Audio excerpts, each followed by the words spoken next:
News Channel 7. Time for 7 First Alert weather. It's a bit of a stormy day for us on this Wednesday. If we take a look at Sun Valley, you can see some of the clouds in the distance, but thankfully a lot of that activity has stayed just to the west of Sun Valley, though I wouldn't be too surprised if there were some lightning strikes still spotted within the area. You can see this view around 2 o'clock this afternoon, and as we look forward in time, you can see some of those clouds building until now. Looks like we're starting to get maybe a little bit of clearing, but I wouldn't expect that to be happening too much longer because we'll see that moisture continue to linger in the area. We've also can see some billowing clouds off in the distance over the Boise Mountains, so activity is still in our area in many different spots. Not a lot of that moisture is making it to the ground in some of these spots, however, but you can see many different storm directions. We've got storms that are moving towards this way, storms coming from the south in the Central Mountains, and then even on the other side of the Owyhee, some that are moving towards the north as well. So let's take a look at the ones producing lightning towards the Central Mountains. You can see that, again, those are producing lightning and probably not a whole lot of moisture making it to the ground in those areas. However, it was moving pretty slowly over one area, so that's what led to a flash flood warning, which you can see right here. That's still in effect for another hour.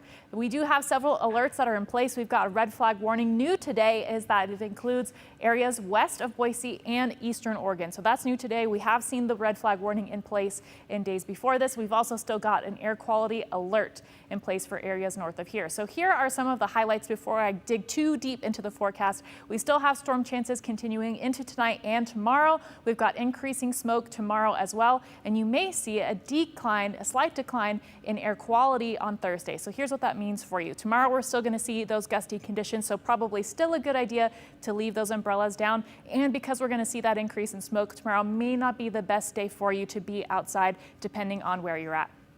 All right, here's how some of those storms are expected to play out. You can see a lot of that activity expected to be maintained towards the Stanley area over the next few hours, but then calming as we go into the overnight hours. However, the stormy conditions make a return as we go into the afternoon tomorrow. So you can see a lot of that being confined to mountain areas once again, but I wouldn't be too surprised if we see a storm or two develop in Treasure Valley areas, especially as we go later into the afternoon around maybe 3:30 or so. Well, again, as I mentioned, we're also expecting an increase in that smoke. You can see by Thursday, a lot of that moving into the area. So by tomorrow morning, we'll see those higher concentrations and maybe lingering all the way until Friday afternoon as our airflow switches back the other direction. And so, as I mentioned, we may see that air quality dip. So for Treasure Valley spots, we may see that reach the moderate level for tomorrow. Magic Valley areas are expected to be a little bit better with the air quality for tomorrow afternoon.